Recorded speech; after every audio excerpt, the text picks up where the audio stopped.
Hello and welcome to Back to School in the Face of a Pandemic webinar series. At Bedco, we believe in professional performance every day. In the face of a new global challenge, our commitment to helping our customers in the commercial cleaning industry has led us to create the Smart Tools Enhanced Facility Disinfection Program. This comprehensive program gives step-by-step guidance and resources all at your fingertips to ensure that your deep cleaning and disinfection is done effectively, efficiently, and safely. The following presentation is a guide of recommendations, procedures, and best practices for returning to in-person classroom instruction. This presentation utilizes the CDC Guidelines along with practical policies from school districts around the country. In addition, the presentation shares support materials, products, and procedures to support those guidelines that can all be found on Bedco's Enhanced Facility Disinfection Program. Please note that every school district has unique state and local guidelines they must follow. This presentation is designed to help school districts consider multiple options that best suit their needs of their particular situation. For your convenience, we have broken this down into 3 different sessions. Session number 1 is on the reduction in the spread of COVID-19, including recommended procedures and processes for returning to school safely. Part 2 is around maintaining healthy environments, including CDC guidelines and examples of their particular application and implementation utilized by multiple school districts. And part 3 is maintaining healthy operations and preparing for when someone gets sick, including signage, communication, and training. Again, always stay up to date with the latest information, rules, and regulations of your state, county, and/or local municipality. Part 1, reduce the spread of COVID-19. Just as an overview, the CDC is giving us guidelines to keep in mind during all of these presentations, because it is incumbent that we keep all these in mind whenever we're developing policies and programs. But COVID-19 is primarily spread by respiratory droplets. They tend to increase when people talk or cough or sneeze, obviously. The virus may also spread on hands. So when our hands touch a contaminated surface and then we touch our eyes, our nose, or our mouth, they can enter the body. Personal preventive practices like washing your hands or staying home when you're sick, cleaning and disinfection are all important things that we must follow when we're trying to prevent the spread of COVID-19. The more people and students and staff are affected with it, the longer each interaction may be. So what they're saying here, the CDC, is the longer, if you're infected, the longer you're with someone, the more chance that you have to actually spread that disease. So they've broken down categories into 3 different categories. Number 1, the lowest risk, where teachers and students are engaged, but it's virtual only. So everybody is totally separated. They're in different buildings. They may be remote or working alone.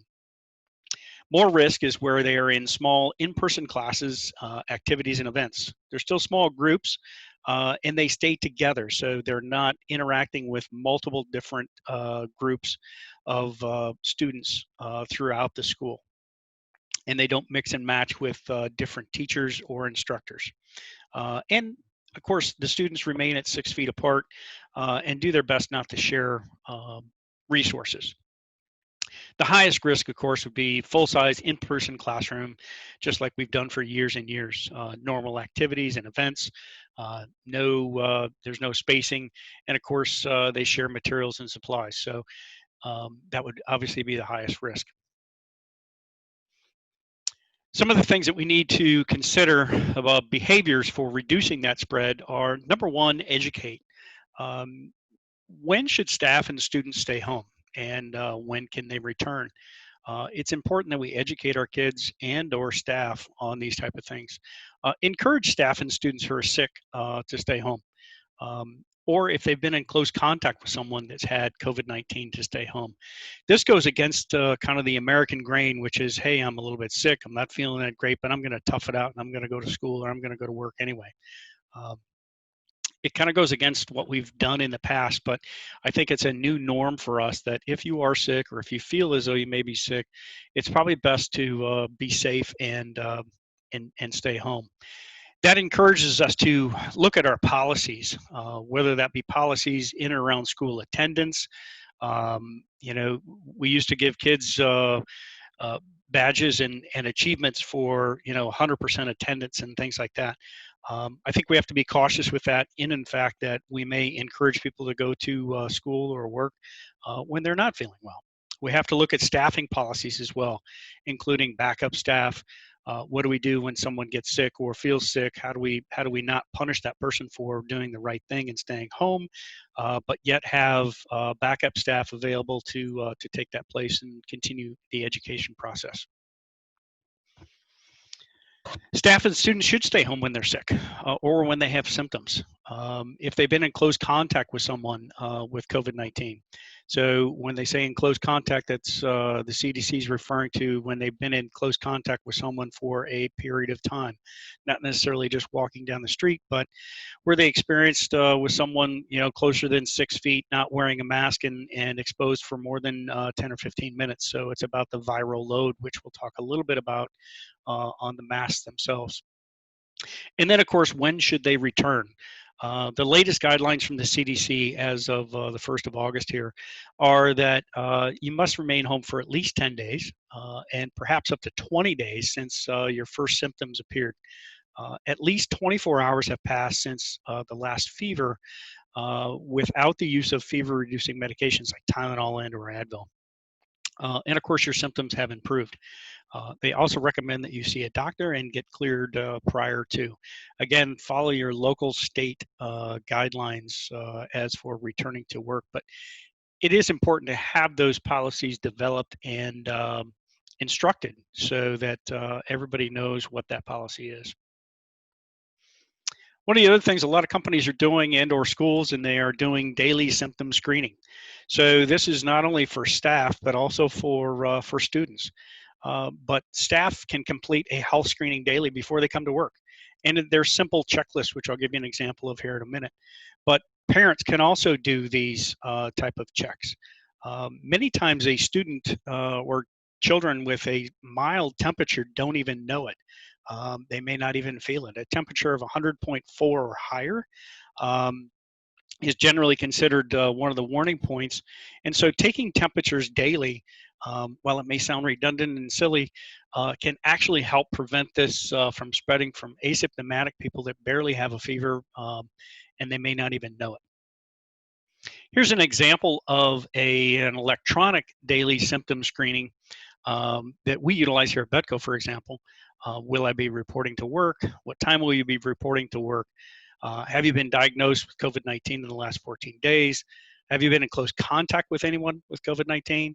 Do you currently have a temperature above 100.4? Do you currently have a sore throat? Do you currently have a cough? Are you experiencing shortness of breath?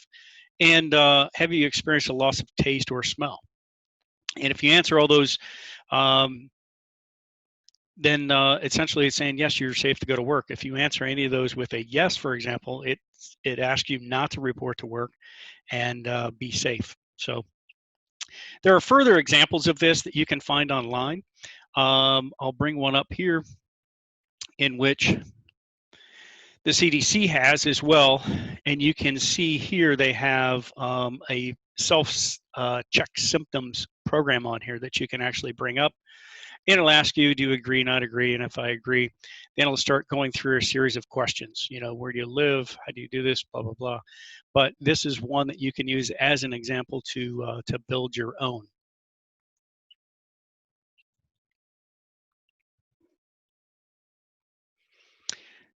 Other ways that we want to encourage the correct behavior is to teach, reinforce, and monitor hand washing with soap and water. I'll give you a couple of examples here in a moment.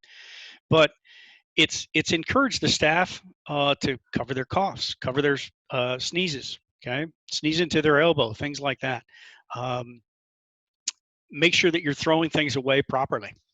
Even when we talk about trash cans and things like that, do they have a lid on the trash can? And if they do, how do you remove it without touching it? So hands-free type of operations there when it comes to hands-free hand washing or hand sanitizing. If soap isn't available, utilize hand sanitizer with at least 60% alcohol.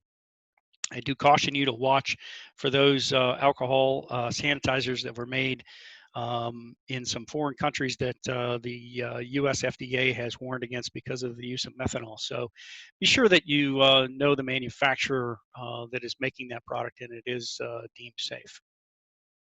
There's some examples of hand hygiene resources that you can find on the Betco Enhanced Facility Disinfection Program, as well as one of the things that schools are doing is they're teaching kids hand washing procedures, proper hand washing procedures.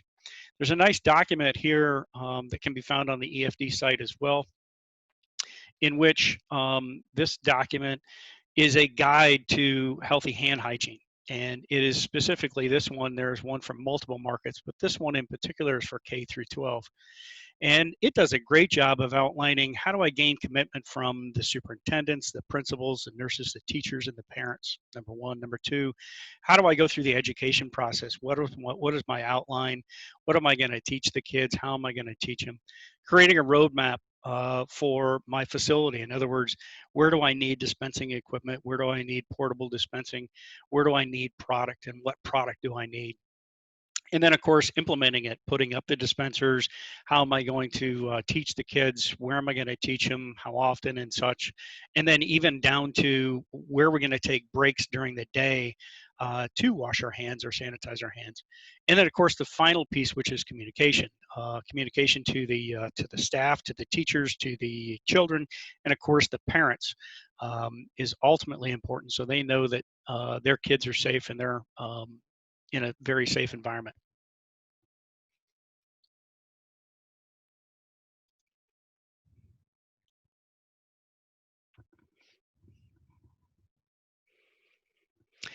And then finally, looking at the adequate supplies. This is a global pandemic, and there has been a lot of changes over the last several months. Obviously, shortages. We've all experienced the shortages with toilet paper, right? When we looked and all of a sudden the stores were empty, had no toilet paper. Well, you can imagine some of the things that have happened through the supply chain for chemicals, hand sanitizing, hand washing products, and disinfectants have all been affected greatly. Many of the uses of those products have been up 1,000-fold. I'll give you an example of just things like hand sanitizer and hand sanitizer stations. The racking, for example, for touch-free handstands is up 1,000-fold. Okay, so just ramping up production of those things, getting them into the supply chain has been incredibly challenging. Schools really need to pay attention to what they not only want, but what they can actually get. And that has also changed. So there are a number of things that are available, obviously, but it's not a whatever you want, whenever you want type of situation today. So I encourage planning ahead and not just expecting you to go pick it up at the store or at your local distributor tomorrow. Here's an example of hand hygiene protocol that was put in place by a school system here locally. The hand sanitizer stations are going to be located throughout the building and filled frequently. Signs for proper hand washing techniques are placed throughout the building as well. Again, those reminders for how to do it, how often to do it. They're going to teach and instruct proper hand washing techniques in the classrooms. The sinks in the elementary and all the other classrooms and main hallways have been worked on and ensure that they are working. You got to remember that a lot of these buildings have been shut down since March of 2020. And so there's not a lot of maintenance been going on in a lot of those facilities. So it's a great time to go in and check and make sure that they are all operational and working prior to bringing students in. And then students are also going to be required to wash their hands every 2 to 3 hours. You think about this was never done before, but literally they're going to set aside time in which they can have everybody go wash and sanitize their hands. They're going to break it up so not everybody's going into the hallway at once, but they're essentially going to do it especially before and after recess and or lunch. So bringing those things into the classroom are going to be a little bit different than they've been in the past. Face coverings are another piece that a lot of people are looking at in all school districts. The CDC does recommend face coverings. even though they may be challenging to wear all day, and especially for young kids.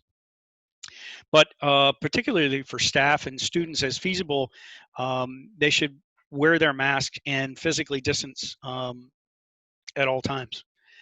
Individuals should be reminded not to touch their face coverings. So you can touch the ear connectors where it's wrapped around the back of your head, but they want to avoid touching the mask itself, because then you're actually picking up anything that's on that mask and transferring it to your hands. Your hands go to your mouth, your nose, and your eyes, and whereby you kind of defeat the purpose of the mask. Information should be provided for those utilizing the mask, and there are a lot of videos on how to properly wear a mask. I did include a link here for the WTO that has a nice little video on how to wear a mask properly, and I'll go ahead and I'll play that. A fabric mask acts as a barrier to prevent the spread of the virus. It must be used correctly and always combined with other measures to protect yourself and everyone else. When wearing a fabric mask, clean your hands before putting it on. Inspect the mask and do not use it if it is damaged or dirty. Cover your mouth, nose, and chin. Adjust the mask to your face, leaving no gaps on the sides. Avoid touching the mask while wearing it. Change your mask once it gets dirty or wet. To take off the mask, clean your hands first. Remove it by the straps behind the head or ears without touching the front of the mask. As you remove the mask, pull it away from your face. Clean your hands after taking off any mask. If you need to reuse a fabric mask, store it in a clean, resealable bag. Hold the mask at the elastic ends when removing it from the bag, and make sure it is not dirty or wet before using it again. Wash fabric masks in soap or detergent, preferably with hot water, at least once a day. Make sure you have your own mask and do not share it with others. When wearing a mask, make sure you know how to put it on, use it, remove it, and discard it or wash it correctly. Remember that a mask alone cannot protect you. When wearing a mask, continue to adopt other measures to prevent the spread of the virus. Stay at least 1 meter away from others. Clean your hands frequently and thoroughly, and avoid touching your face and mask. Stay safe, and let's all prevent the spread of COVID-19.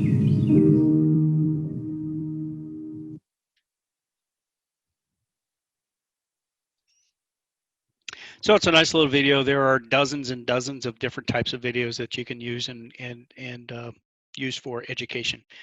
A lot of schools as well, and we'll talk about this, but a lot of schools are actually teaching this in school and having it as part of their curriculum. So the CDC has some guidelines for when you should not wear a mask, and obviously children under 2 years old should not be wearing a mask is what they're suggesting. They're just too young. Anyone that has trouble breathing, or obviously anybody that's unconscious. That's kind of an obvious one. And then anybody that's unable to remove it without assistance. So if you can't remove it without assistance, or you have trouble breathing, then you should not be wearing a mask. Here's an example. I've got 4 different examples of different ways to use a mask. This one is on staff or teachers in particular. But all staff are required to wear a face mask covering at all times, obviously except when eating. Staff may provide their own masks. Face shields are allowed, but only in conjunction with a mask. So they can't just wear a face shield alone. They also must wear a mask along with it. Homemade masks are allowed, and staff is required to watch a safety video regarding masks. If a staff member cannot provide their own mask, they'll be provided one by the district.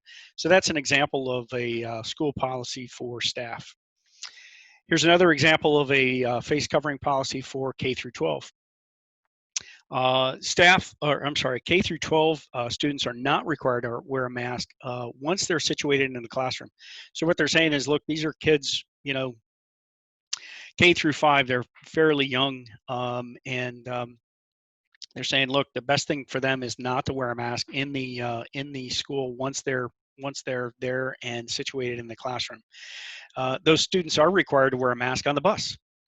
They're required to wear them in the hallways, common areas, and things like that, except when they're eating a meal. Parents are asked to provide a clean mask daily for their kids. Homemade masks are allowed, and students are also required to watch a safety video. Changes a little bit on the policies for 6 through 12, in which grades 6 through 12 are required to wear a face mask all times, except when eating. Students can take, or teachers can take students out for breaks. So we won't have recess necessarily for 6 through 12, but they'll get mask breaks, weather permitting, and they can go outside. They do ask that you wear a clean mask every day, and so on and so forth. So, and then, of course, if you can't provide a mask, the district will provide it for you. And then we do bring it up in the EFD, the Betco EFD site, in regards to different type of cleaning techniques for the cleaning staff, custodial staff, when it comes to masks. So we broke it down into two different sections. Number one, the corrective disinfection. So this is where we have a known or suspected COVID-19 case, and they may need to go into that room and clean and disinfect. There we suggest a N95 type mask or a respirator, eye protection, face shield, glasses, goggles, a disposable gown that can be laundered, gloves, and of course shoe coverings as well. That they can properly decontaminate or discard after use. We also include in the EFD site the proper donning and doffing techniques for putting on and taking off that PPE. It's crucial that it's put on in proper order and taken off in proper order. And those are all outlined as well on the EFD site. For traditional everyday type cleaning, we recommend just the mask itself, and the mask is not for the cleaning chemicals so much as it is for the spread of COVID-19. So the same mask policies that they have for traditional staff, and of course always eye protection and gloves. You can find all this information on the EFD site as well, and all that information is found in step 1 of the EFD site, where you can find and you can download all those materials.